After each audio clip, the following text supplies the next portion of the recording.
The world is black, not the darkness of a closed room, but the absolute, crushing blackness of a medieval winter night. The year is 1348. You are deep in the Alps, in a stone monastery clinging to the side of a mountain like a swallow's nest. You are asleep, or you were. A sound pierces the veil of your dreams. Balm. It is a sound so deep it vibrates in your teeth. It hangs in the freezing air, decaying slowly. Balm. It is the great bell in the tower. Signum Dei, the sign of God. It is calling you. It is calling you from the warm oblivion of sleep to the cold reality of service. Balm. 3 times. It is midnight, or perhaps 2 a.m. In the monastery, time is not measured by the sun, for the sun is rarely seen in winter. Time is measured by the bells. This is matins, the night vigil, the longest and hardest prayer of the day. You open your eyes. The air in your cell is colder than the air outside a modern freezer. There is no heating here, no fireplace, no radiator. The stone walls of the cell radiate a chill that seems to suck the heat straight out of your body. You are lying on a straw mattress, covered by a rough woolen blanket. The blanket is heavy, stiff with the cold. You can see your breath. Huff, huff. Tiny clouds of steam rise from your lips and vanish into the dark. You do not want to move. Every instinct in your body screams at you to stay huddled in the fetal position, to preserve the tiny pocket of warmth you have created under the wall. But you are a Benedictine monk. Obedience is your vow. The bell has spoken. You throw off the blanket. The cold hits you like a physical blow. It bites at your skin. You are already dressed. A monk sleeps in his habit, his tunic and scapula, to be ready for the judgment at any moment. You only need to put on your caligy, night boots. You fumble for them in the dark. The leather is frozen hard. You force your feet inside. You step out of your cell into the dormitory corridor. It is a long, vaulted tunnel of stone. Other shadows are emerging from other cells. Brother Thomas, Brother William, Brother Anselm. No one speaks. This is the great silence. From the last prayer of the evening until after breakfast the next day, no word may be spoken. The only sound is the shuffling of feet on stone. Scuff, scuff, scuff. 40 men moving in unison. It sounds like a dry wind blowing leaves. You pull your hood up. The wool scratches your ears, but it provides a small shield against the drafts. You walk towards the stairs. The stone steps are worn down in the center, eroded by centuries of sandals. You know exactly where to place your feet in the dark. To get to the church, you must cross the cloister. This is the open courtyard in the center of the monastery. There is no roof here. You push open the heavy oak door. Creak. The wind hits you. It is a savage wind, howling down from the glaciers. It carries snow. Fine, powdery snow that swirls in the cloisters like dust. You keep your head down. You tuck your hands into the opposite sleeves of your habit, making a muff. You walk fast. The snow crunches under your boots. Crunch, crunch. To your left, the garden is dead. The fountain is frozen solid. A sculpture of ice has formed over the basin, twisted and strange in the moonlight. The herb beds are buried under 3 feet of white. The world is dead. Only you are awake.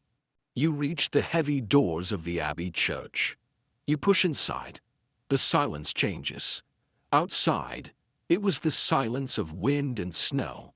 Inside, it is the silence of stone and vastness.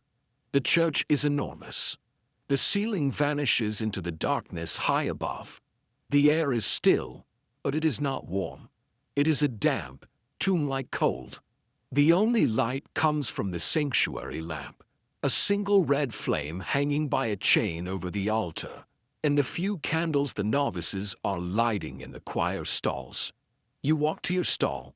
The wood of the choir stall is old oak, polished black by generations of elbows. You stand in your place. You wait. The abbot strikes the wood with his staff. Plack. The service begins. Domini, labia mea aperis. Lord, open my lips. The sound begins low. A rumble in the chests of 40 men. Then it rises. Gregorian chant. It is not music as the world understands it. It has no rhythm, no beat. It floats. It flows like water. It rises into the vaulted ceiling and echoes back, multiplying itself. Etos meum annunciabit laudem tuum. And my mouth shall proclaim your praise. You join the chant. Your voice is rough with sleep, but it blends with the others. You close your eyes. The vibration of the sound warms you slightly from the inside. It is a hypnotic, droning sound. You stand. You bow. You sit. You stand again. The liturgy is a physical workout. Up, down, up, down. It keeps the blood flowing. It stops you from freezing to death. But the enemy is not just the cold. It is sleep. It is 3 a.m. Your body wants to shut down. The drone of the chant is soothing. Too soothing. You watch Brother Cuthbert across the aisle. His head is nodding. Dip jerk. Dip jerk. He is fighting the noonday demon, even in the dark of night. Axidy. Spiritual torpor. The circuitor, the monk in charge of discipline, is walking the rounds. He carries a lantern. He walks silently behind the stalls. If he catches a monk sleeping, he does not speak. He simply shines the lantern in the monk's face, or he gently shakes the hood. You pinch your own arm under your scapula. Wake up. You focus on the flame of the candle. You watch the wax dripping down the side, drop by drop. It marks the passing of time. The psalms continue, psalm after psalm. They speak of deserts, of enemies, of thirst, of longing. They feel appropriate here, in this stone desert of winter. You recite them from memory. You have said these words every night for 20 years. You don't need to think about them. Your mouth shapes the Latin syllables automatically. De profundis clamavi ad te Domini. Out of the depths I cry to you, O Lord. Your mind wanders. You think about the scriptorium. You think about the parchment waiting for you. You think about the ink. Was the mixture right? Did you add enough gum arabic? Will it flow today, or will it be frozen? You force your mind back to the prayer. Focus. God is listening, or at least the abbot is watching. Finally, after an hour, or perhaps 2, the chanting stops. The last amen fades into the rafters. The echo lingers for a long time, then dies. The silence returns. It is heavier now. The candle flames stand straight and tall. The abbot gives the signal. Plack. You file out of the church, back into the cloisters, back into the snow. The wind has died down, but the cold is sharper now. The wolf hour chill. You return to the dormitory. No, there is no going back to bed. Matins is over. Lauds is coming at dawn. In between, there is the time for Lectio Divina, divine reading, or work. You head towards the one room in the entire monastery that is allowed to have a fire. The kale factory, the warming room. You push open the door. Oh, the smell of wood smoke, the faint orange glow. A massive fireplace dominates the wall. Logs are burning there. Not a roaring blaze. Fuel is scarce, but a steady, consuming fire. The room is crowded. The monks gather around the warmth, but they do not speak. The great silence is still in force. It is a silent communion of shivering men. You find a spot near the hearth. You extend your hands towards the flames. Your fingers are white, waxy. As the heat hits them, they begin to throb. The blood rushes back. It hurts. It burns. You rub them together. Scrub. Scrub. The sound of dry skin on dry skin. You look at the faces around the fire. Gaunt. Shadowed. Eyes deep in sockets. They look like saints in a painting. Or ghosts. You look at your hands. They are stained black. Permanent stains. Gall ink. Carbon ink. Vermilion. The marks of your trade. You are a scribe. In the warming room. While others meditate or read small books, you are thinking about chemistry. The cold is the enemy of ink. If the ink freezes in the horn, it creates crystals. The crystals ruin the flow. They scratch the parchment. You reach into your robe pocket. You pull out a small glass vial. You hold it near the fire. You watch the black liquid inside. It tilts. It flows. It is thick, like syrup, but it is liquid. Good. You tuck it back into your pocket, close to your body heat. You are an incubator for ink. You stand by the fire for 30 minutes. That is all that is allowed. Just enough to stop the shivering. Not enough to get comfortable. Comfort is a sin. You must leave the warmth. You must go to the scriptorium. The sun has not risen yet, but the work must begin. God's word must be copied. Knowledge must be preserved. You turn away from the fire. You bow to the cross on the wall. You step back out into the icy corridor. The day has barely begun, and you are already exhausted. But there is a strange peace in this exhaustion. A clarity. The world is stripped down to the essentials. Cold. Stone. Fire. Ink. You walk towards the stairs that lead up to the library tower. Your footsteps echo. Click, clack, click, clack. The scriptorium awaits. The prior strikes a small handbell. Ting, ting. It is the signal. The time in the kale factory is over. The brief, stolen moment of warmth has ended. A collective sigh seems to ripple through the room, though no one makes a sound. The monks pull their hands away from the fire. They hide them back inside their white sleeves. They bow to the cross. They turn and file out. Leaving the room is a physical shock. The corridor air feels colder than before. It rushes at you, seeking the heat you just absorbed. You shiver violently for a moment, your teeth chattering. Click, click, click. You clench your jaw. You force your body to accept the cold. It is a penance. It is a companion. You join the line of black-robed figures moving towards the refectory. The procession is ghost-like. Heads bowed, hands hidden, feet shuffling on the flagstones. Scuff, scuff, scuff. You enter the dining hall. It is a long, high-ceilinged room with rows of simple wooden tables. There is no fire here either. The air smells of stale bread, damp stone, and weak ale. You find your place. You stand behind your bench. You wait. The abbot enters. He says the grace.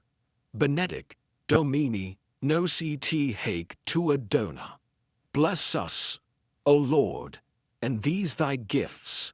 His voice echoes in the cavernous space. It sounds thin and lonely. Amen. The chorus of 40 men is a low rumble. You sit. There is no scraping of chairs. These are heavy oak benches, fixed to the floor. You slide in. On the table in front of you is a wooden bowl and a wooden spoon. A brother server moves down the line with a heavy pitcher. He pours. Glug, glug, glug. It is the morning gruel. A thin porridge made of oats or barley, boiled in water. It is gray. It is lumpy. It steams faintly in the cold air. Beside it, a hunk of coarse black bread from yesterday's baking. It is hard as a rock. Eating in a monastery is not a social event. It is a mechanical necessity. The rule of Saint Benedict forbids speaking during meals. Instead, you feed your soul while you feed your body. A reader climbs into the pulpit, a small balcony high on the wall. He opens a large book, The Lives of the Saints. He begins to read. In the days of the Emperor Diocletian, his voice floats down over the tables. Monotonous. Steady. You pick up your spoon. You dip it into the gruel. You eat. The room is filled with a unique texture of sound. The voice of the reader. And the sound of eating. Plack, slurp. Plack, slurp. 40 wooden spoons hitting 40 wooden bowls. It is a rhythmic, percussive symphony. Tap, tap, tap. You chew the bread. It requires effort. Your jaw muscles work hard to grind the tough crust. Crunch, crunch. You dip the bread in the gruel to soften it. It swells, turning into a soggy sponge. You drink from your cup. It is small beer, very weak ale. Water is dangerous. Ale is safe. It tastes sour, yeasty, and flat. But it is wet. It washes down the dry bread. You eat quickly, not out of greed, but because the food cools down rapidly. Within minutes, the hot gruel becomes a cold paste. You scrape the bowl clean. Scrape, scrape, scrape. Waste is a sin. The meal ends. Another prayer. Another procession. Now, the brothers separate. Some go to the fields, though the ground is frozen iron. Some go to the kitchens. Some go to the infirmary. You turn left, towards the tower, the library tower. You begin to climb the spiral staircase. The steps are narrow, cut into the thickness of the wall. There is no handrail. You run your hand along the rough stone of the central pillar. It is slick with condensation. The tower is sweating. Step, pause. Step, pause. You are ascending towards the light, or what little light there is. The higher you go, the lighter it becomes. The narrow, arrow-slit windows let in shafts of gray morning light. Dust motes dance in the beams. Millions of tiny particles suspended in the air. They look like frozen time. You pass the level of the bell chamber.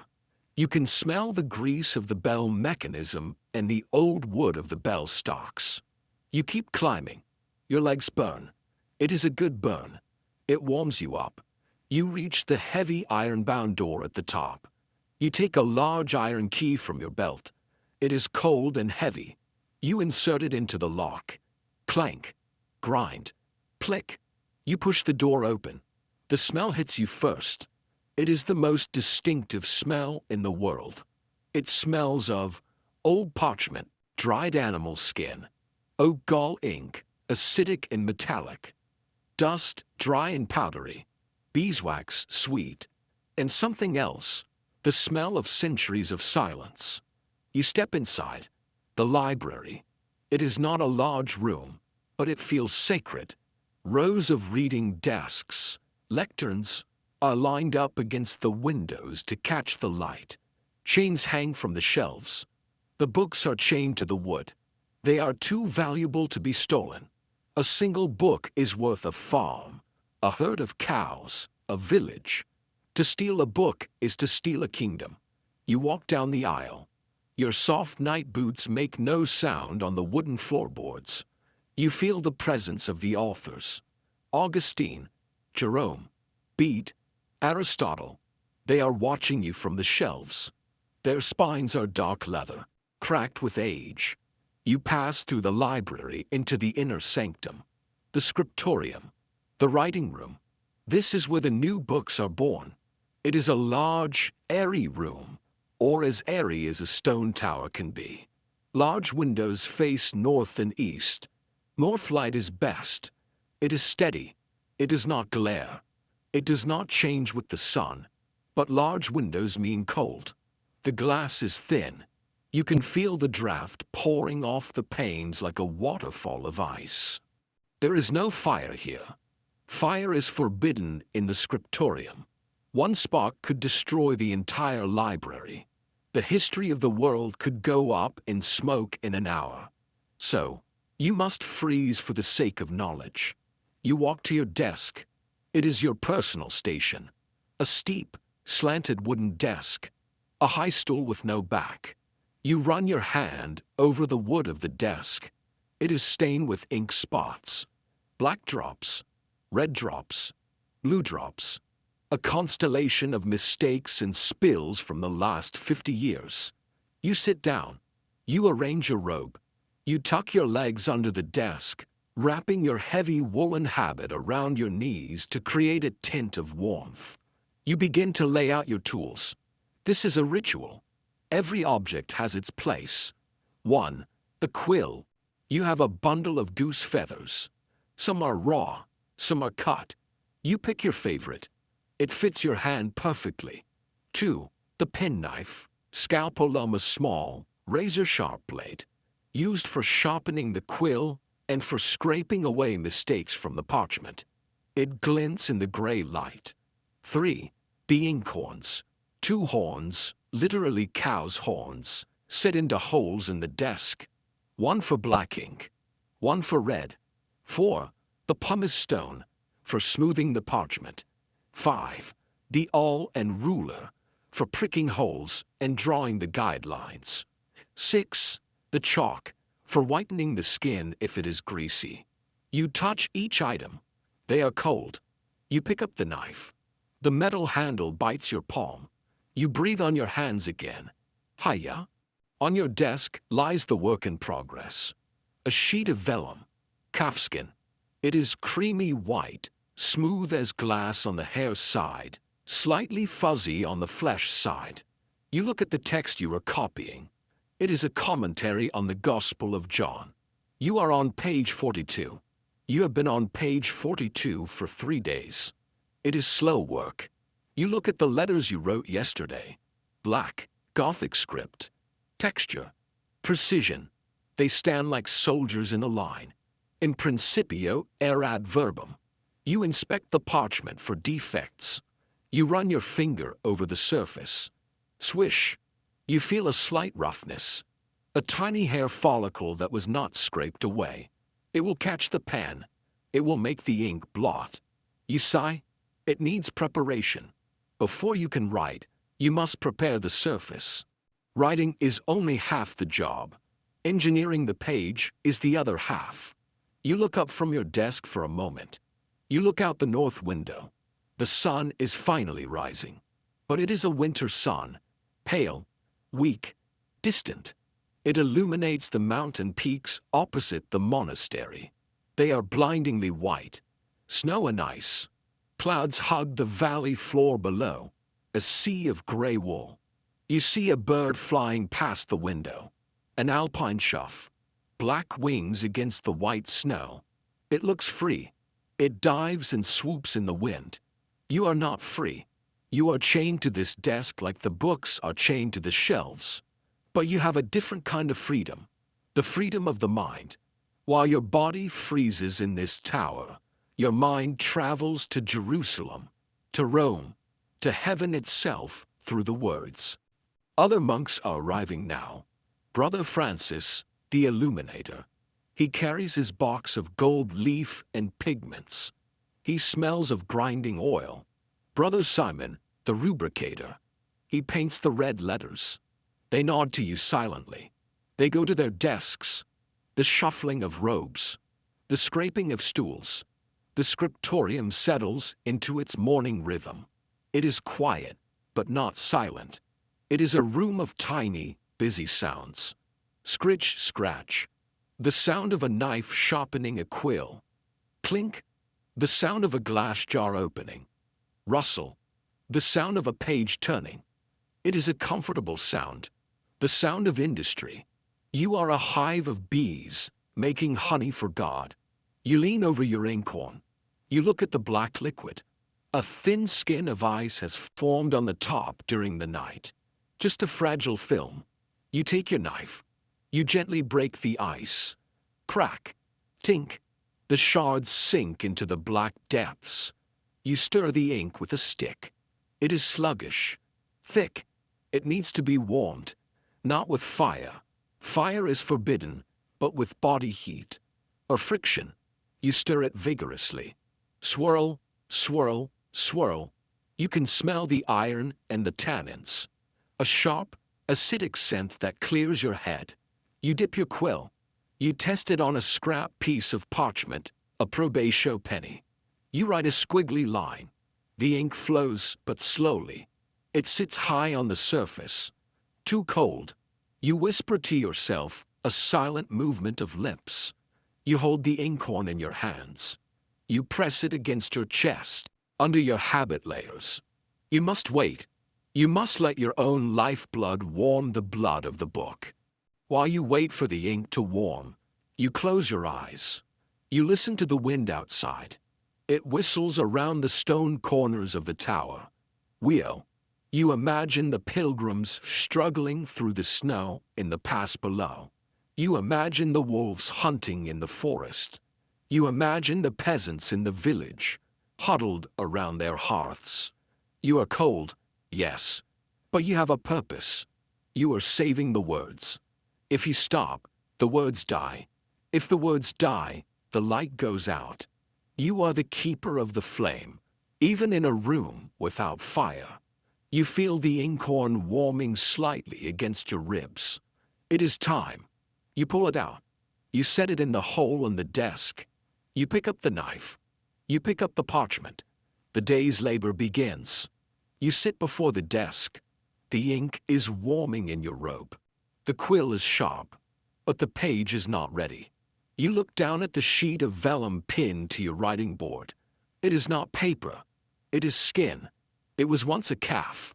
It grazed in the meadows below the monastery, chewing the summer grass. Now, it is a membrane for the word of God. To the untrained eye, it looks white and smooth. But you are a scribe. You see with the eyes of a craftsman.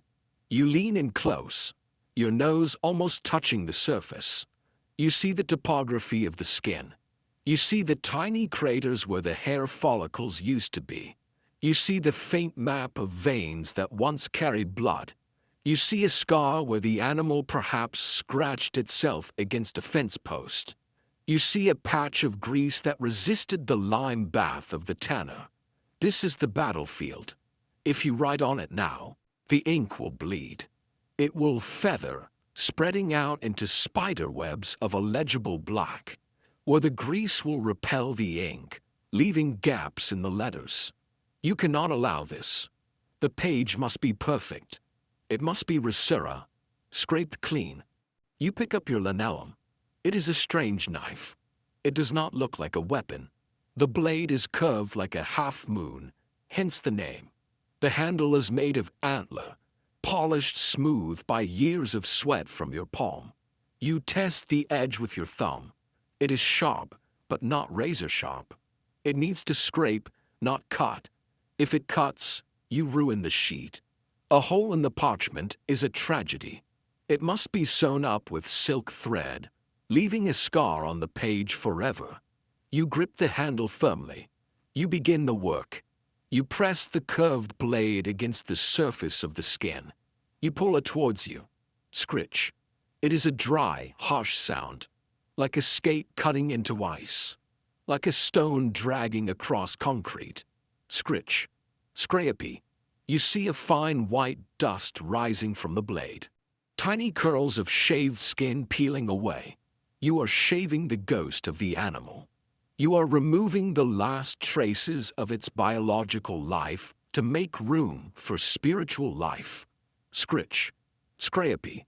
The sound is loud in the quiet tower.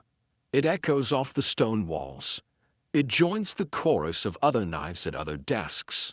Scritch. Scritch. Scritch. It sounds like a room full of giant insects chewing on dry wood. It is a busy, aggressive sound, but also deeply cleansing. With every stroke, the surface becomes whiter, cleaner. The yellow tint fades. The stains disappear. You find a stubborn patch near the bottom right corner. It feels slick to the touch. Greasy. This is the flesh side of the skin. It holds onto the animal's fat memories. If you write here, the ink will bead up like water on a duck's back. You must be aggressive. You lean harder on the knife. You change the angle.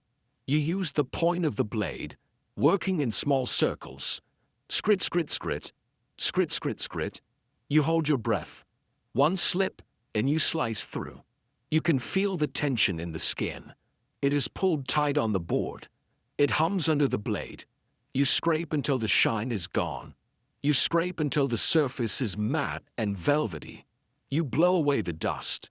Oft, a white cloud floats into the air, dancing in the shaft of sunlight coming from the window. You breathe in the dust of the work. It tastes dry and chalky. The scraping is done. The skin is even, but it is rough. The knife has left tiny ridges, invisible to the eye but treacherous to the pen. The quill needs a surface smooth as glass, but with enough tooth to grab the ink. You reach for the pumice stone. It is a piece of light, porous volcanic rock. Gray and jagged. You rub it gently over the surface of the vellum. Shoo, shoo, shoo. This is a softer sound, a whisper compared to the scream of the knife. It sounds like the wind in dry grass. It sounds like sand shifting on a dune. You work in a figure-8 motion, polishing, smoothing. You are sanding down the microscopic mountains of the skin. Next, the chalk. You have a small bag of powdered chalk, or sometimes ground cuttlefish bone. You sprinkle a pinch onto the page. It is white as snow. You take a clean linen rag. You rub the chalk into the pores of the skin. Rub, rub, rub. The chalk absorbs the last hidden remnants of grease. It fills the tiny pits of the hair follicles. It turns the parchment into a uniform, brilliant white field. You run your fingertips over it now. It feels incredible. It is no longer skin. It is no longer wood. It feels like frozen milk. It feels like a cloud solidified. It is soft, yet firm. Cool, yet inviting. It is ready to receive the ink. But you cannot just start writing. God is order. Chaos is the work of the devil. A page without lines is chaos. The words must march in straight rows. They must not waver. They must not drift up or down. You must build the grid, the scaffolding of the text. You reach for your tools of geometry. The awl, a sharp metal spike. The ruler, a straight strip of hardwood. First, the pricking. You must mark the margins. You take the awl. You place the ruler along the left edge of the page. You measure the distance between the lines, usually the width of your pinky finger. You press the awl into the parchment. Pop. It makes a tiny, satisfying sound as it punctures the skin. Pop, pop, pop. You move down the line. Pop, pop, pop, 30 lines. 30 holes. Precision is key. If one hole is off, the whole page will tilt. The whole gospel will be crooked. You do the same on the right side. Pop, pop, pop. Now you have 2 columns of tiny holes. The stars by which you will navigate. Now, the ruling. You must connect the dots. In the old days, monks used blind ruling, pressing hard with a bone stylus to make a groove in the page without color. But today, you are using lead point. A piece of graphite or lead sharpened to a point. It leaves a faint, silvery gray line. You lay your ruler across the page, connecting the first hole on the left to the first hole on the right. You hold the ruler down firmly with your left hand. Your fingers are splayed wide to keep the wood from slipping. You draw the stylus across. It's a sip. It is a quiet, steady sound. The sound of friction. A perfect, straight gray line appears on the white velvet. You move the ruler down. Align the holes. It's a sip. Line 2. Line 3. Line 4. It is hypnotic work. Align. Hold. Zip. Align. Hold. Zip. You are building a ladder for the words to climb. You are building a cage for the ideas. You draw the vertical lines for the margins. Double lines for the columns. The page is transformed. It is no longer an empty void. It is a structured space. It is architecture. You look at the grid. It is beautiful in its emptiness. It represents potential. 30 empty lines waiting to be filled with truth. The preparation is finished. The vellum is scraped. The grease is pounced. The holes are pricked. The lines are ruled. You sit back on your stool. You stretch your back. You hear a crack in your spine that echoes the earlier pop of the awl. The physical labor is done. Now the mental labor begins. You look around the scriptorium. You see Brother Simon rubbing his own parchment. Scritch. Scrape. You see Brother Francis mixing gold leaf in a small shell. Tink, tink. The light in the tower has changed. The sun has moved higher. The beam of light on your desk has shifted to the left. Time is passing. You feel a sense of hesitation. This is the moment of horror vacui. The fear of the empty space. The page is so perfect, so white, so clean. The first mark you make will destroy that perfection. If you make a mistake now, you ruin hours of preparation. The parchment is expensive. The monastery is poor. The pressure is immense. You say a silent prayer. O Lord, guide my hand. Let no error creep into your word. Let my letters be true. You reach inside your robe. You pull out the inkwell. It's warm now. Body temperature. You shake it gently. The liquid inside sways. It makes a thin, fluid sound. The crystals have melted. The warmth of your heart has revived the blood of the oak galls. You place the inkwell in the hole in your table. You open the lid. A sharp, vinegary smell comes out. This is the smell of permanence. This ink will seep into leather. It will seep into parchment paper. Over the years, it will turn purple to black. It will remain for years. Long after you are forgotten, this ink will remain on the leather. One last task. The quill. You pick up the goose feather. You look at the nib. It has gone soft from yesterday's writing. A soft nib makes fuzzy lines. You need a crisp edge. You pick up your knife again. You place the nib on a small block of hardwood, the cutting block. You calculate the angle. It must be steep for the vertical strokes, broad for the horizontal. Slice. A tiny chip of the quill flies off. Crunch. You cut the slit in the middle of the nib. This is crucial. The slit holds the reservoir of ink. If the slit is too long, the ink floods. If it is too short, the ink starves. You inspect the point against the window light. It is translucent, sharp as a needle, perfect. You hold the quill in your right hand. 3 fingers hold the pen. 3 fingers hold the pen. But the whole body toils, the old proverb says. And it is true. Your back aches. Your eyes strain. Your wrist is stiff.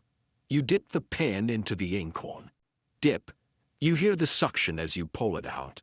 You tap the excess ink against the rim of the horn. Tap. Tap. You hold the pen over the page.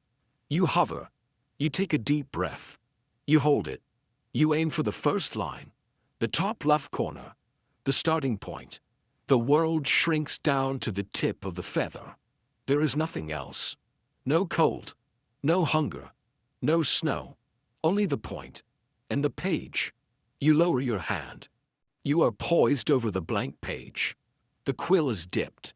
The hand is steady. But you do not write. Not yet. A scent rises from the open inkhorn. It is faint, caught in the drafty air of the tower, but unmistakable.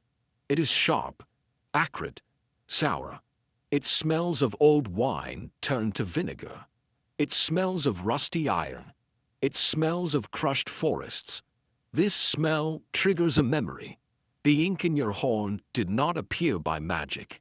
It was born in fire and labor. Your mind drifts back 2 weeks, back to the black room, the ink kitchen. To understand the word, you must understand the fluid. You close your eyes for a moment, letting the memory of the heat warm you in this freezing tower. The journey of the ink began not in the monastery, but in the woods.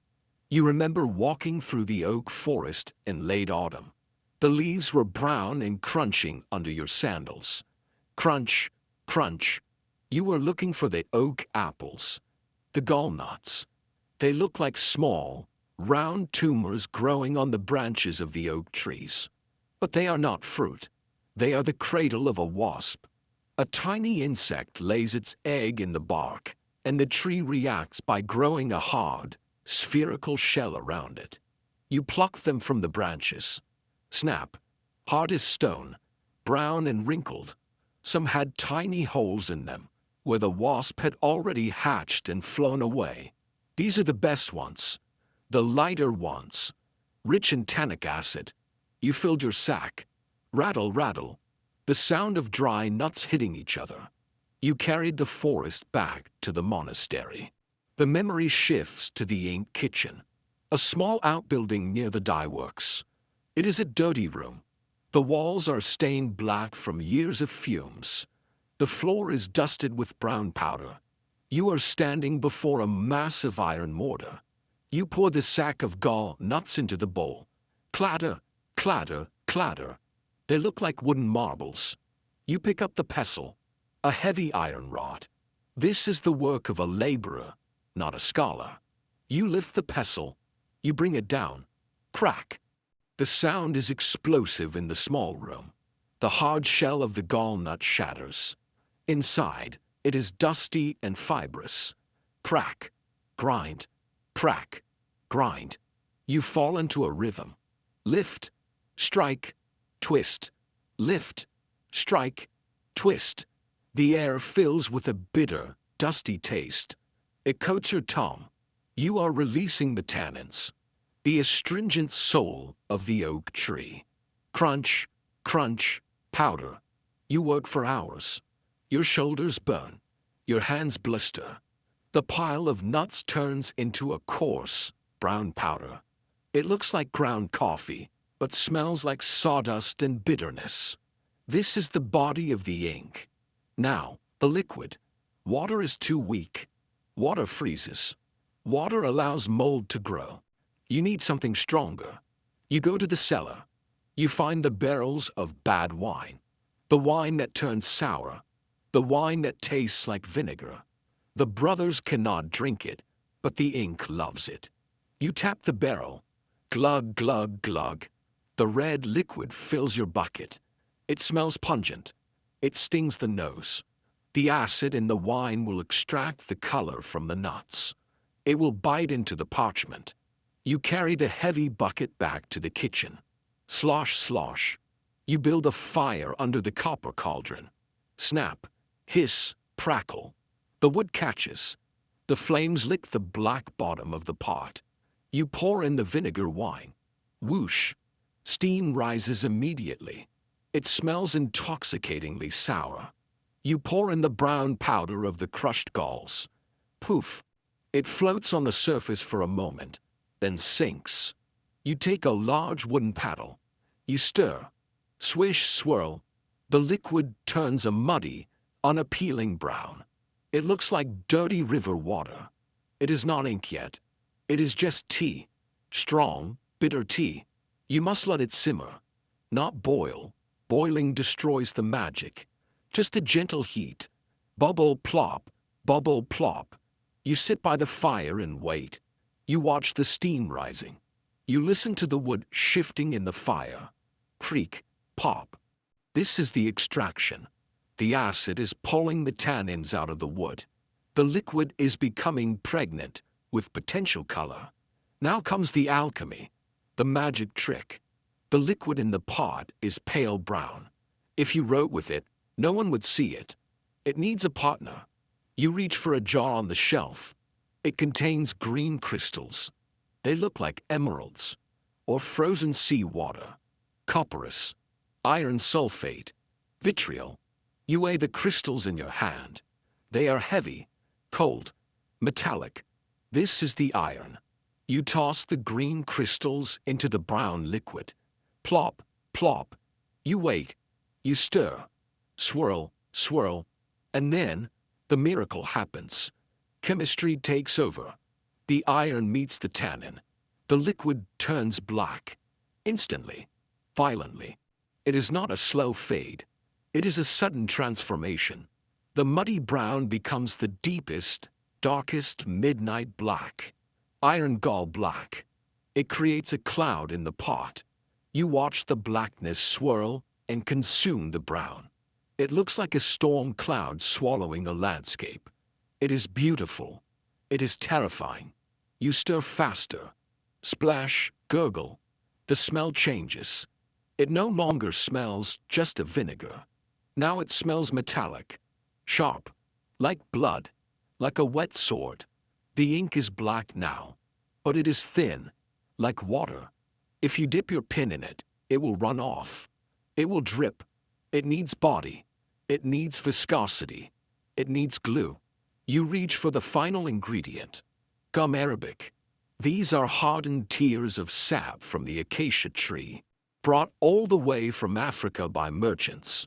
They look like amber gems, yellow, orange, gold.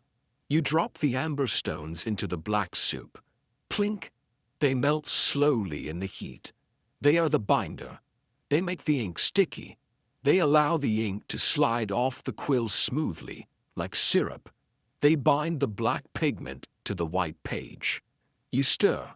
You feel the resistance increasing against the paddle. The liquid is getting thicker, heavier. Glup, glup. It is no longer water. It is a substance. It shines in the firelight. Glossy. Slick. Is it ready? You cannot know by looking. You must test.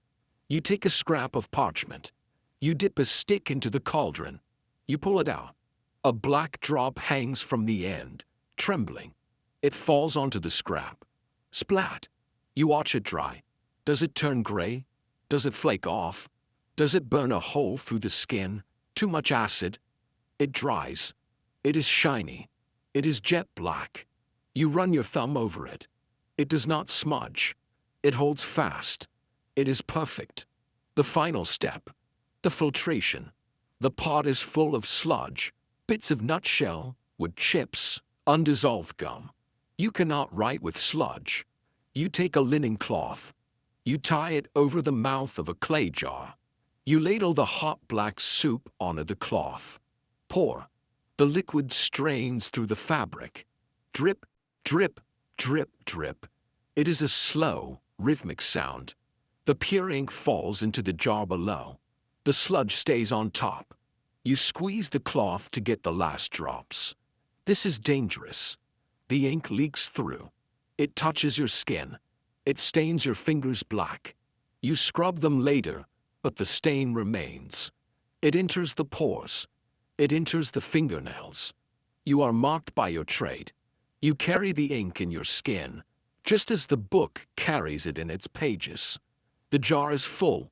You stopper it with a cork. Squeak, thud. You seal it with wax. You have captured the forest, the iron, and the wine in a jar. Liquid memory. The memory fades. The heat of the fire vanishes. The smell of the boiling vinegar recedes. You are back in the scriptorium. The air is freezing. Your breath is a white clot again. You look at the inkhorn on your desk. That same black liquid is sitting there, waiting for you. It has traveled a long way to get to your desk. From the wasp's egg to the oak tree. From the mine to the vineyard. From the cauldron to the horn. It is not just black water. It is a precious substance. You treat it with respect. You lower your hand. The tip of the quill touches the vellum. Touch. You apply a tiny amount of pressure. The slit in the nib opens. The ink flows. It bridges the gap between the feather and the skin. You pull the pen down. A vertical stroke. The backbone of the letter I. Scritch. The sound is loud in the silence. It is the sound of creation. A black line appears on the white field. It glistens wetly for a second, catching the gray light from the window. Then it sinks into the skin. It becomes part of the page. You lift the pen. You move to the next stroke. The serif. Tick. You are writing. The chemistry is working. The preparation is over. The production begins. You fall into the trance of the scribe. At a page. Pen to ink. Ink to word. Dip. Right. Right. Right. Dip. Right. Right. Right. Your breathing synchronizes with the strokes. Inhale on the lift. Exhale on the downstroke. The letters form a regiment. Uniform. Disciplined. Black soldiers marching across a field of snow. In principio erat verbum. The ink smells sharp. The parchment smells dusty. The cold bites at your toes. But you do not stop.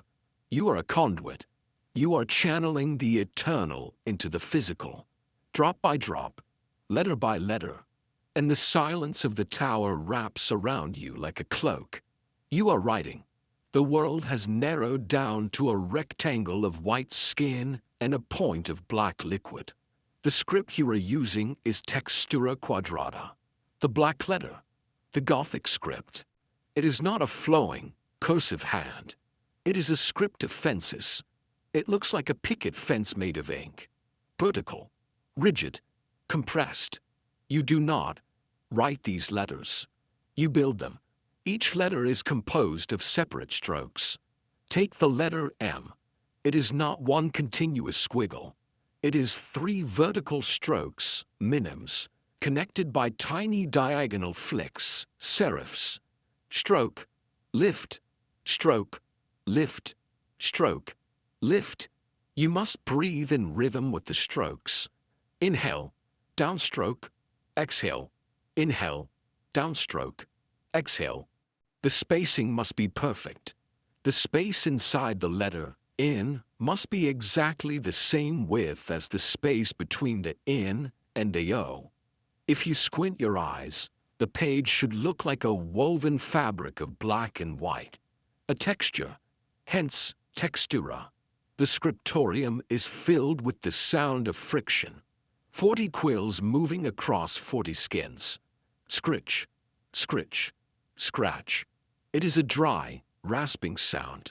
Vellum is not smooth like modern paper. It has a grain. It has a resistance. The quill fights the surface.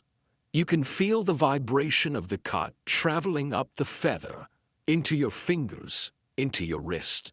Scritch, scritch, scratch. Sometimes, the quill catches on a rough patch. SKKKT, a stutter, a vibration. You pause. You adjust the angle. You continue. It is a loud silence. It sounds like a room full of mice chewing on dry husks. It sounds like dry leaves blowing across pavement. It is the sound of thoughts becoming matter. To an outsider, you look peaceful, a monk sitting quietly at a desk. But inside, you are straining. 3 fingers hold the pen, but the whole body toils. It is true.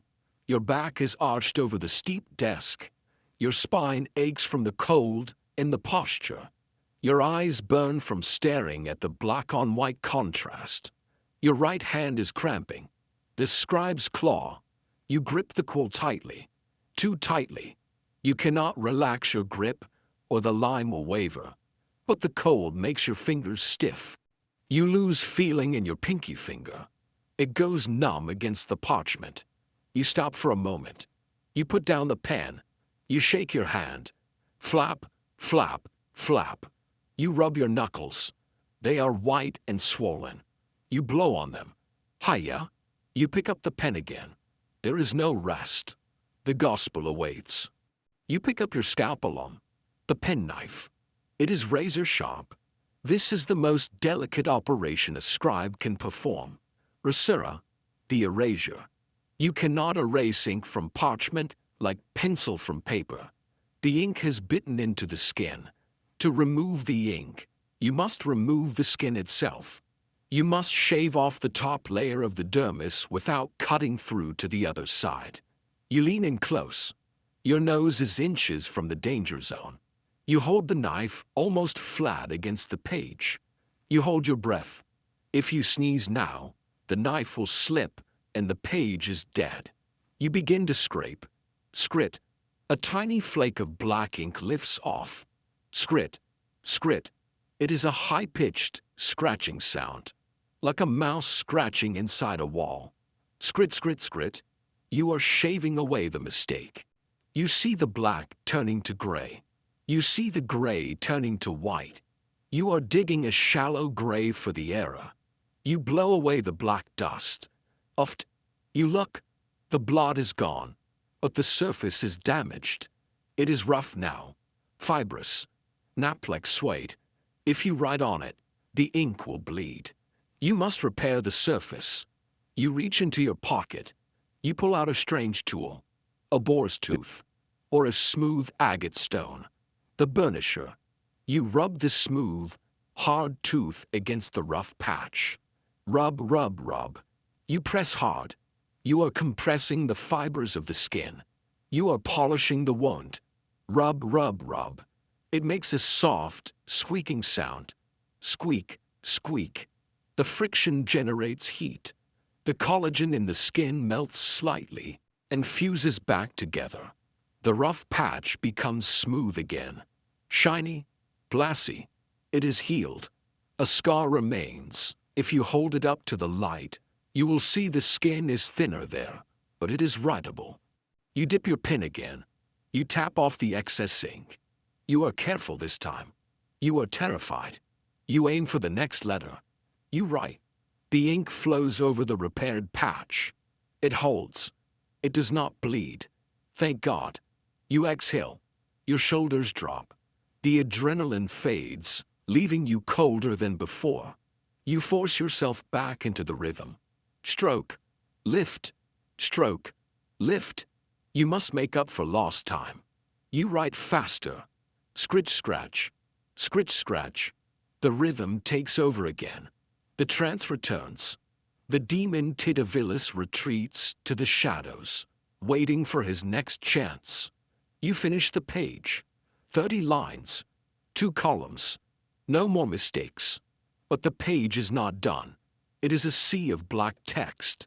It needs landmarks. It needs color. You leave spaces for the initials, the capital letters. You do not paint these. You are just a scribe. Brother Simon is the rubricator. He comes over to your desk. He carries a shell filled with red ink. Vermilion, made from cinnabar, mercury sulfide. It is bright, toxic, and beautiful. He dips a fine brush. He paints the large E of ego. He does not write it. He paints it. Swish, dab, swirl. The red ink sits high on the page. It glows against the creamy vellum. It brings the page to life. It is the blood of the text. He adds a paragraph mark. A Pilcrow paragraph.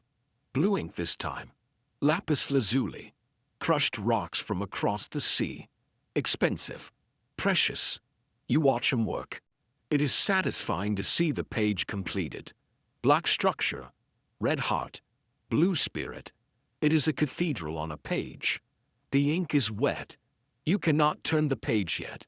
You sprinkle a little pounce, powdered sandarac resin, on the wet letters to help them dry. It sparkles like sugar. You wait. You blow on it. Whoosh. When it is dry, you tap the powder off. You take the corner of the sheet. It is stiff. Crinkle. The sound of heavy, stiff parchment turning. Crinkle, flop. You turn the page. A new, blank expanse of white skin lies before you. Another field to be plowed. Another battle to be fought. And then, the sound returns. Balm. The bell in the tower. It is midday. Sext. 6 hours since sunrise. 6 hours of cold. 6 hours of silence. The work stops instantly. Pens are put down. Clatter. Knives are sheathed. Click. The trance is broken. You stand up. Your knees crack loudly. Pop. You are stiff. You are frozen. You are hungry. But you look at the pile of finished pages. 3 pages today. 3 pages of eternity preserved. It is enough. You join the line of monks leaving the tower. The shuffling of feet. The rustle of wool. You leave the silence of the books for the silence of the church. But the scratching sound follows you. It echoes in your head. Scritch, scratch. The heartbeat of the scriptorium. The afternoon wears on. The sun, having made its brief, low arc across the southern sky, begins to dip behind the jagged peaks of the mountains. The light in the scriptorium changes. The crisp, white light of midday fades into a bruised purple and gray. Shadows stretch out from the legs of the desks, long and distorted, like fingers reaching across the floor. The work slows down. You cannot write in the dark. Candles are too expensive to waste on scribes, and the risk of fire is too great among the dry parchment. So, the scriptorium obeys the sun. When the light dies, the writing dies. The other monks begin to pack away their tools. Clatter, clink. They wipe their pens. They stopper their inkhorns. They rub their tired eyes. But you are not finished. The armarius, the brother librarian, approaches your desk. He is an old man, stooped and withered like a dried leaf. He moves silently, but you hear him coming. You hear the sound of his authority. Jingle, jangle. A massive ring of iron keys hangs from his belt. They chime with every step. The music of secrets. He stops beside you. He leans down, his breath smelling of cloves, chewed to ward off toothache. He whispers, "Brother, I have a task for you." He does not ask, he commands. The abbot requires a text, a reference. It is not in the main library. Your heart skips a beat. Not in the main library. That means it is in the armarium reservatum, the restricted reserve, the shadow library. He unhooks a single, heavy iron key from his ring. He presses it into your hand. It is cold. It is rusted. The metal is pitted with age. The third cabinet, he whispers. The bottom shelf. Bring the volume wrapped in blue velvet. Do not open it. You nod. You take the key. It feels heavy in your palm, heavier than iron should be. It is the weight of trust and the weight of danger. You leave your desk. You walk past the rows of scribes who are blowing on their hands to warm them. You head towards the back of the tower. There is a heavy oak door there, reinforced with iron bands. It leads to the secretum. Usually, this door is locked. Today, with the key in your hand, it is an invitation. You insert the key into the keyhole. It is a difficult fit. The mechanism is old.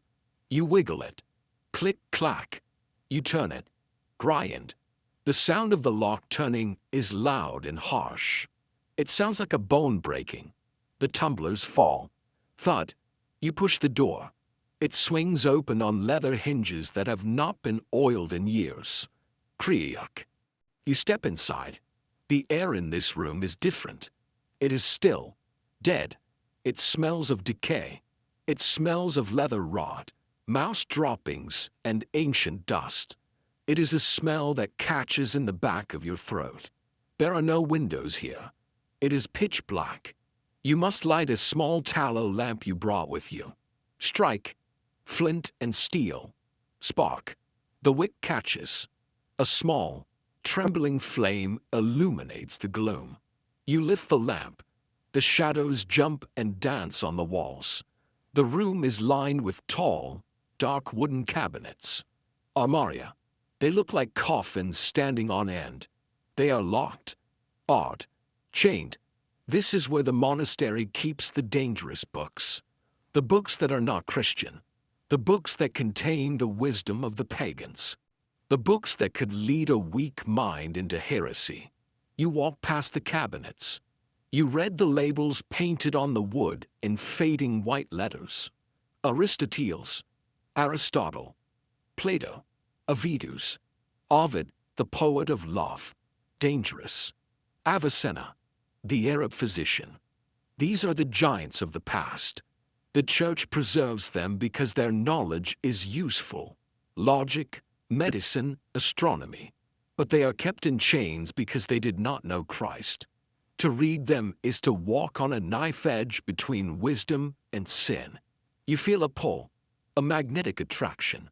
You are a scholar. You hunger for knowledge. Behind these doors lie the secrets of the stars, the secrets of the body, the secrets of the earth. You could learn how the blood moves. You could learn the shape of the universe. But you have your orders. Third cabinet, bottom shelf. You count. 1, 2, 3. This cabinet is unmarked. It is blacker than the others. The wood seems to absorb the light of your lamp. You kneel down on the dusty floor. The dust is thick here, gray fluff. You can see the tracks of a mouse in the dust. A tiny highway. You find a keyhole. It is low down, near the floor. You insert the key. Scrape. You turn. Click. You pull the doors open. A puff of stagnant air rushes out. It smells spicy, exotic, like a bazaar in a distant land. There it is, lying alone on the dusty shelf. A heavy tome wrapped in blue velvet cloth. You reach out. You touch the velvet. It is soft but dusty. The pile of the fabric has been flattened by time. You lift it. It is incredibly heavy. The boards of the cover must be made of thick oak. The velvet feels slippery against your dry hands. Do not open it. That was the command. But the temptation is a physical pain in your chest. Just a peek. Just to see the script. Just to see the illuminations. Is it a book of alchemy? The turning of lead into gold? Is it a map of the world beyond the ocean? Is it a gospel of a heretic? You hold the book close to the lamp. You can see the edges of the pages. They are painted gold. Gold leaf. This is a king's book. Or a wizard's. Suddenly, you hear a sound. Not from the corridor. From the wall behind the shelf. Whoosh. A draft of air blows through the cracks in the wooden back of the cabinet. It flickers your lamp. The flame almost dies. You shield it with your hand. You look closely at the back of the cabinet. There is a gap between the boards. You peer through. It is not a solid wall. There is a space behind it. A hollow space. You hear a sound from that hollow space. Drip, drip, drip. Water falling into a cistern. And footsteps. Step, drag. Step, drag. You freeze. The monastery is old. Built on Roman ruins. Built on caves. There are stories of tunnels. Tunnels that lead to the village. Tunnels that lead to the crypts. Tunnels where monks hid during the Viking raids centuries ago. Is someone back there? Or is it just the settling of the mountain? The draft smells different. It smells of wet earth and cold stone. The smell of the grave. You realize the library is just a skin. Beneath the order of the books, there is a labyrinth of stone. A chaotic, dark underbelly. Fear grips you. Not a spiritual fear, but a primal one. You are alone in the dark with forbidden books and hidden tunnels. You clutch the blue velvet book to your chest. You stand up quickly. Your knees pop. You close the cabinet doors. Bang. You lock it. Click. Grind. You want to seal that draft away. You want to seal the darkness away. You back away towards the door. Your shadow jumps wildly on the shelves as your hand trembles. The eyes of Aristotle and Ovid seem to watch you leave. Coward, they whisper. Coward. You step back out into the main scriptorium. The contrast is shocking. Even the fading twilight feels bright compared to the gloom of the secretum. The air feels fresh, even though it is freezing. You lock the heavy door behind you. Thud. Click. You lean against the door for a second, breathing hard. You have the book. You did not open it. You are safe. The Armarius is waiting for you at his desk. He looks up. His eyes are milky and unreadable. He extends his hand. You give him the key. Clink. You give him the book. Thump. He strokes the blue velvet. He smiles. A dry, thin smile. Good, he whispers. You are obedient. Obedience is better than knowledge. He places the book in a leather satchel. Go to Vespers, he says. Pray for us. As if on cue, the bell rings again. Bom, bom, vespers. The evening prayer. The sun has set. The day's work is officially over. The other scribes are already leaving. They are lighting candles to guide their way down the spiral stairs. A procession of tiny stars moving into the darkness. You join them, but your hands are trembling. You can still feel the weight of the blue book. You can still smell the dust of the secret room. You can still hear the water dripping in the wall. You descend the tower. The spiral stairs make you dizzy. Round and round, down into the dark. You emerge into the cloister. It is snowing again. Heavy, silent flakes. They cover your footprints from the morning. The world is being erased. You walk towards the church. The windows of the church are glowing with candlelight. It looks like a ship sailing through a black ocean. You enter the nave. The chanting has already started. Deus in adjutorium meum intend. O God, come to my assistance. You find your place in the choir. You open your mouth to sing, but your mind is still upstairs, locked in the cabinet, hidden in the wall. You realize that the monastery is a place of two worlds. The world of light, chant, and order, and the world of dust, shadows, and secrets. You live in both. You close your eyes. The chant washes over you. It cleanses the dust from your mind. Gloria Patri, et Filio, et Spiritui Sancto. The mystery fades. The rhythm returns. The safety returns. Vespers is over. The chanting fades. Most monks return to the cloister for a brief period of meditation before supper. But you have a different duty tonight. You have been assigned to assist the infirmarius, Brother Paul. You leave the church. You walk along the east cloister. As you approach the infirmary block, the smell of the monastery changes. Gone is the smell of old incense and damp wool. Gone is the smell of parchment and dust. A new scent hits you. It is sharp, powerful, clean. It clears your sinuses instantly. It is the smell of camphor, of dried sage, of peppermint, of vinegar.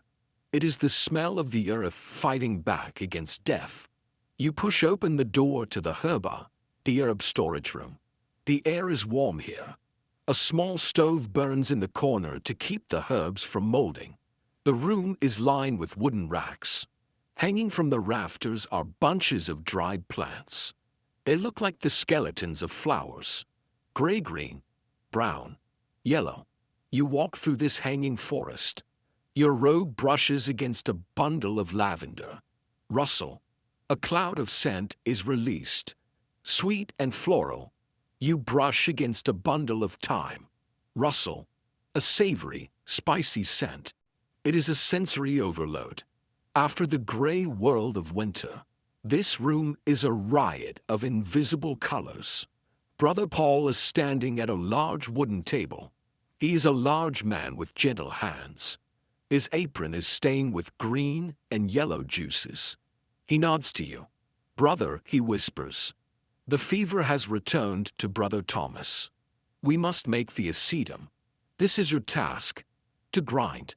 To crush, to extract. You stand before a massive stone mortar. It is made of marble, cold and smooth. You pick up the pestle. Heavy, solid. Brother Paul hands you a small wooden bowl filled with ingredients. Dried garlic cloves, mustard seeds, myrrh resin. You pour them into the mortar. Rattle, click, clatter. You begin to grind. You do not smash. You press and twist. Crew lunch. The sound is deep and gritty. Stone grinding against stone, with seeds trapped in between. Grind, crack, grind. The mustard seeds pop. Snap, snap. The garlic releases its oil. A pungent, biting smell rises up. It makes your eyes water. It is a good pain. It feels like it is burning away the cold. Grind, twist, grind, twist. A new scent hits you. It is sharp, powerful, clean. It clears your sinuses instantly. It is the smell of camphor, of dried sage, of peppermint, of vinegar. It is the smell of the earth fighting back against death. You push open the door to the herba, the herb storage room. The air is warm here. A small stove burns in the corner to keep the herbs from molding. The room is lined with wooden racks. Hanging from the rafters are bunches of dried plants. They look like the skeletons of flowers. Gray-green, brown, yellow. You walk through this hanging forest. Your robe brushes against a bundle of lavender. Rustle. A cloud of scent is released. Sweet and floral. You brush against a bundle of thyme. Rustle. A savory, spicy scent. It is a sensory overload. After the gray world of winter, this room is a riot of invisible colors. Brother Paul is standing at a large wooden table. He is a large man with gentle hands. His apron is stained with green and yellow juices. He nods to you. Brother, he whispers. The fever has returned to Brother Thomas. We must make the acetum. This is your task. To grind, to crush, to extract. You stand before a massive stone mortar. It is made of marble, cold and smooth. You pick up the pestle. Heavy, solid. Brother Paul hands you a small wooden bowl filled with ingredients. Dried garlic cloves, mustard seeds, myrrh resin. You pour them into the mortar. Rattle, click, clatter. You begin to grind. You do not smash. You press and twist. Crew lunch. The sound is deep and gritty. Stone grinding against stone, with seeds trapped in between. Grind, crack, grind. The mustard seeds pop. Snap, snap. The garlic releases its oil. A pungent, biting smell rises up. It makes your eyes water. It is a good pain. It feels like it is burning away the cold. Grind, twist, grind, twist. You hold the cup to his cracked lips. He sips. He grimaces. The vinegar is sharp, but he swallows. Gulp. You wipe his chin with a linen cloth. You see the gratitude in his eyes. He cannot speak, but his eyes say, "Thank you for the warmth. Thank you for the care." His chest is tight. Paul whispers, "We need a poultice." You go back to the work table. This time, the ingredients are different. Linseed, flax seeds, mustard powder, hot water.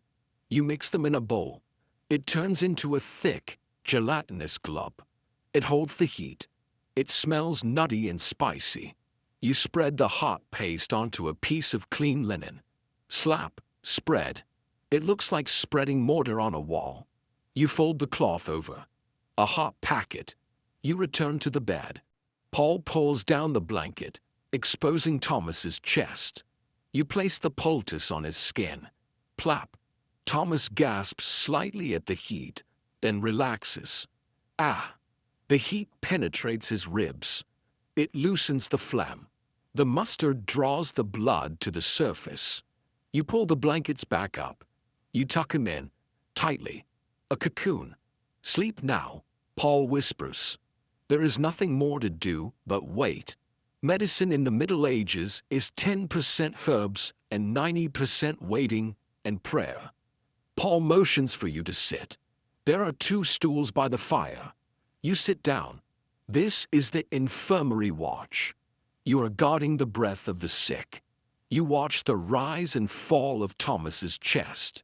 Up, down, up, down. It is shallow but rhythmic. The firelight dances on the ceiling.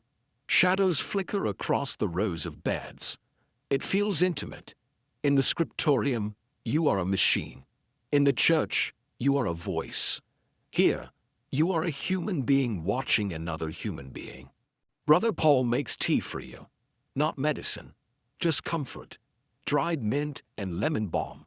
He pours boiling water over the leaves in a clay pot. SSSSSS. The steam rises. It smells fresh and green. It reminds you of summer, of the garden when it was alive. He hands you a cup. The clay is hot. You wrap your cold hands around it. You hold it under your nose. You inhale the steam. It moistens your dry throat. You sip. It is hot, clean, and minty. It washes away the taste of the vinegar fumes. You sit in silence with Paul. You do not need to speak. You share the warmth of the fire and the warmth of the tea. The room settles.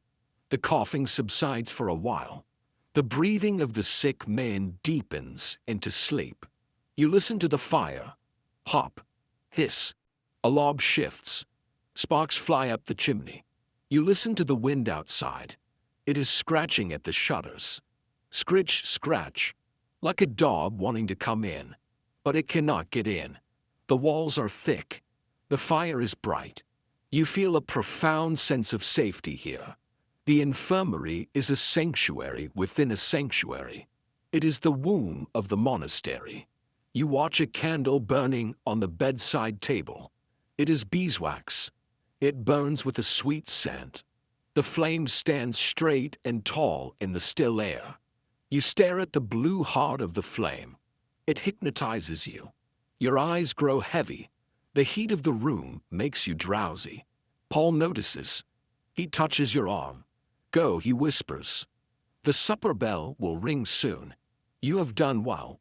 You stand up slowly. You feel stiff, but your spirit is soft. You have touched the pain of the world, and you have tried to soothe it. You look at Thomas one last time. He is sleeping peacefully now. The poultice is working. His forehead is slightly damp, but not burning. The fever is breaking. You walk to the door. You open it. The cold corridor air hits you again. But this time, you carry the smell of the herbs with you. Camphor and mint cling to your habit. You are a walking garden. You walk back towards the refectory. The sun has set completely. The monastery is in darkness again. But inside you, the memory of the mint tea and the warm fire glows like a small ember. The day is almost done. Only the evening meal and the final prayer remain. Then, the great silence of sleep. You leave the infirmary. The corridor is pitch black. The sun has been gone for hours, buried behind the mountains. The only light comes from the distant, flickering torches in the cloister garth, which cast long, dancing shadows against the stone arches. You walk towards the refectory again, but your step is different now. In the morning, you walked with purpose. You walked to work. Now, you walk with the heaviness of a day well spent. Your legs are stiff. Your back aches from the hours at the desk. Your fingers are stained with ink and smell of herbs. You feel a deep, hollow hunger. Not the sharp hunger of the morning, but the slow, aching need for sustenance. You need fuel to survive the long, cold night ahead.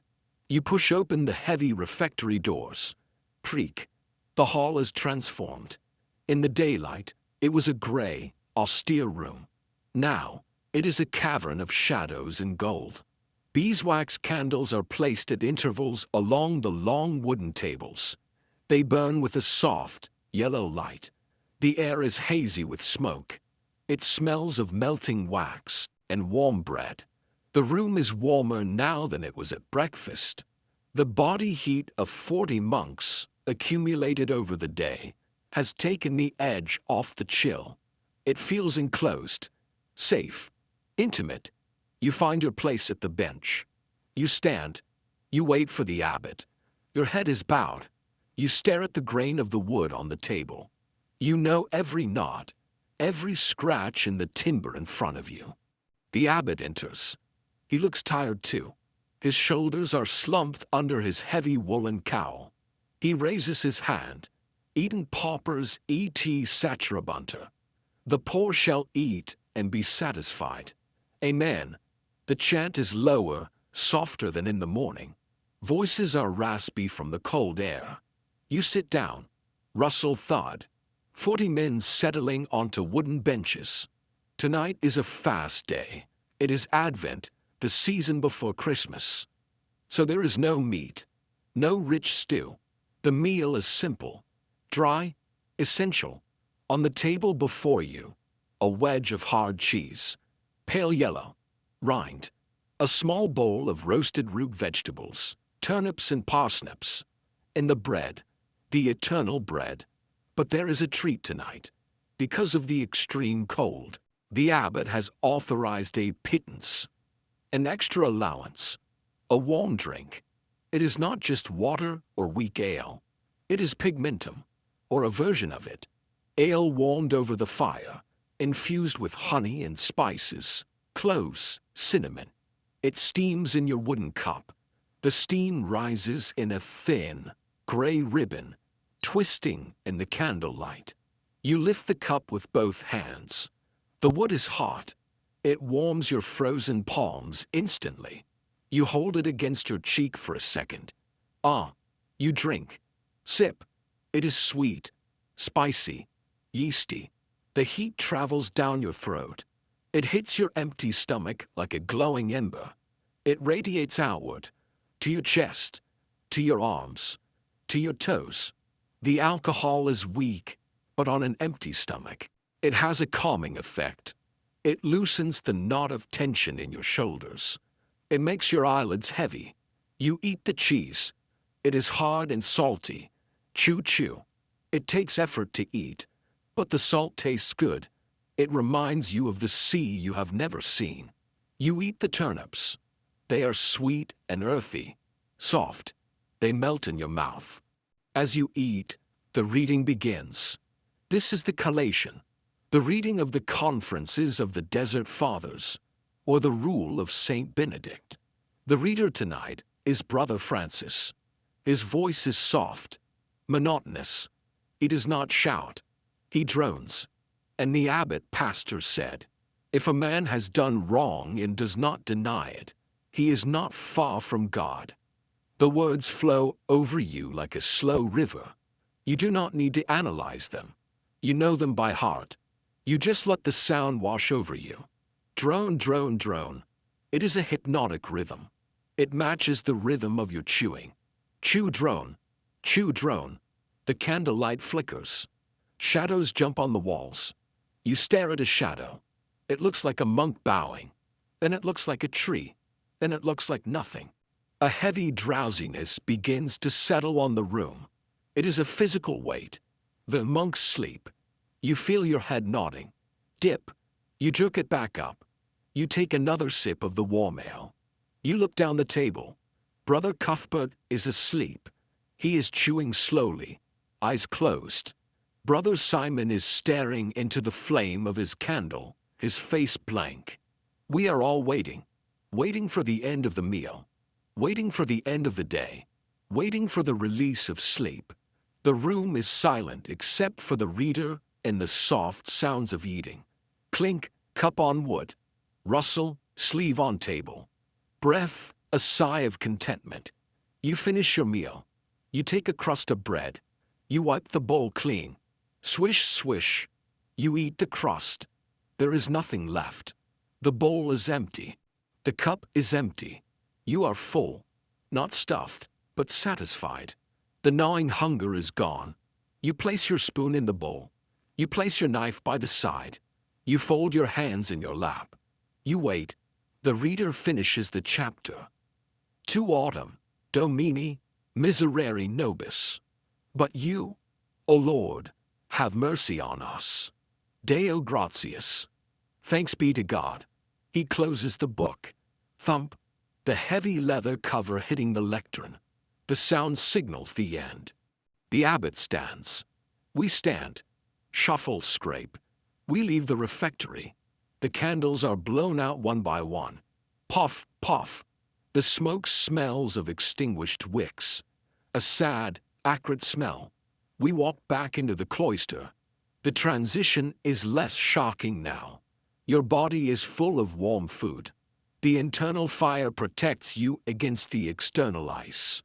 The snow has stopped falling. The sky has cleared. You look up. The stars are out. Millions of them. Cold, bright, distant. They look like diamonds scattered on black velvet, or like the holes you pricked in the parchment this morning. Points of light in the darkness. We enter the church for the final time. Compline, the night prayer, the prayer for sleep, the prayer for a happy death. The church is darker than before. Only one candle burns near the altar. The monks file into the choir stalls. We are shadows moving among shadows. We pull our hoods up over our heads. We wrap our arms around ourselves. We become black pillars of wool. The chanting begins. It is different from the morning chant. Madden's was energetic, demanding. Compline is slow, low, lullaby-like. Te lucis ante terminum. To you before the close of light. The melody has a falling cadence. It resolves downwards. It pulls you down, down into the earth, down into sleep. Your voice is a whisper. You do not have the energy to sing loudly. You hum. The final psalm. The Nunc Dimittis. The Song of Simeon. Nunc Dimittis servum tuum, Domini. Now, Lord, let your servant depart in peace. It is the permission to leave. Permission to stop working. Permission to stop thinking. Permission to stop being. In peace. That is the key word. In pace. The sound of the word pace echoes in the vaulted ceiling. Posse, posse. The abbot gives the final blessing. Noctem quietum et finem perfectum. A quiet night and a perfect end. Amen. The service is over. The abbot sprinkles holy water on us as we pass. Splash, splash. Cool drops on your forehead. A final cleansing. We leave the church. The great silence has begun. From this moment until the morning bell, no word can be spoken. Not a whisper, not a grunt. Absolute, holy silence. We walk to the dormitory.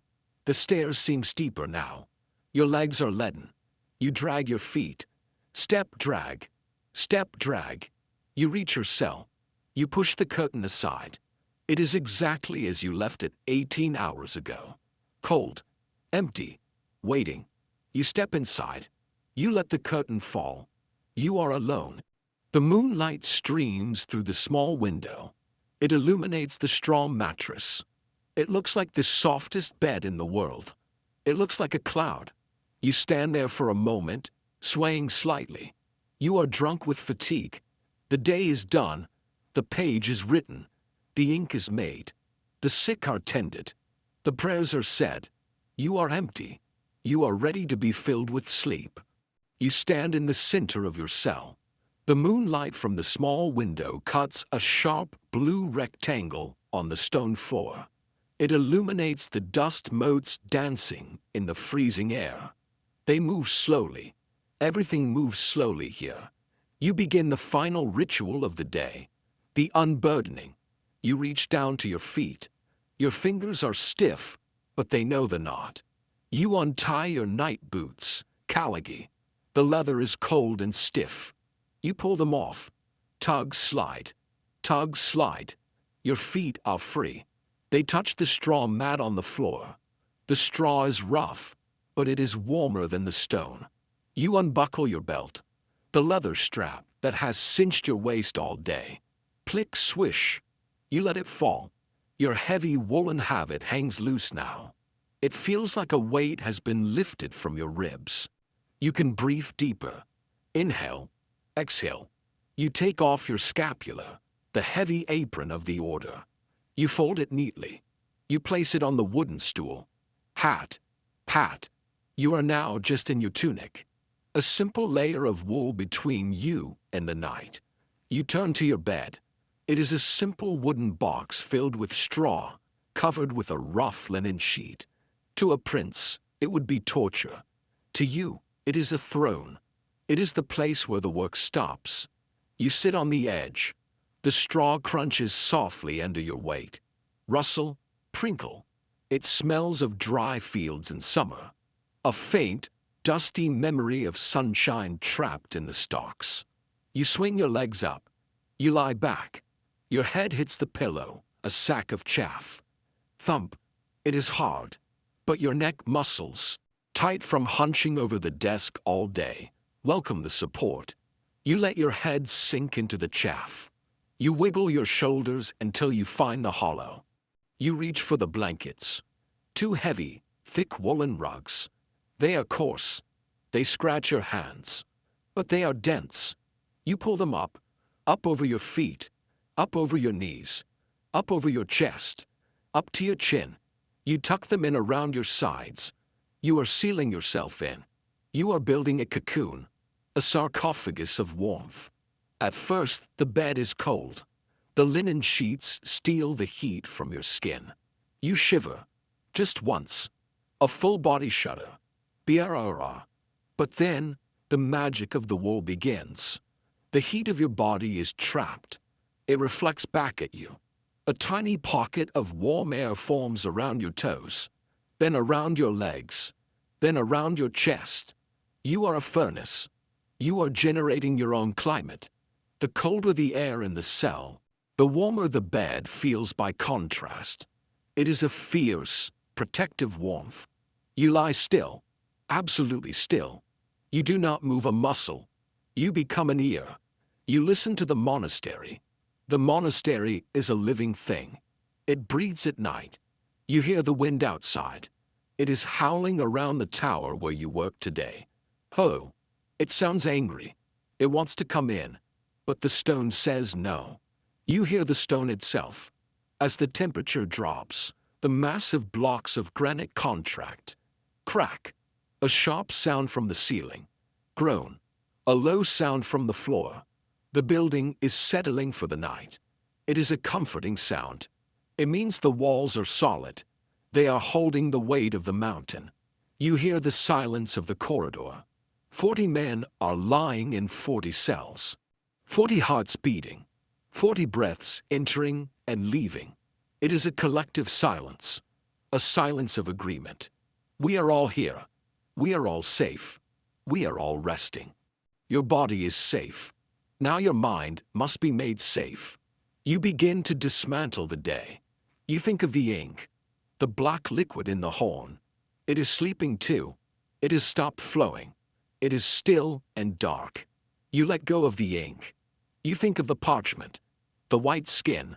It is resting on the desk. The words you wrote are drying. They are becoming permanent. You let go of the words.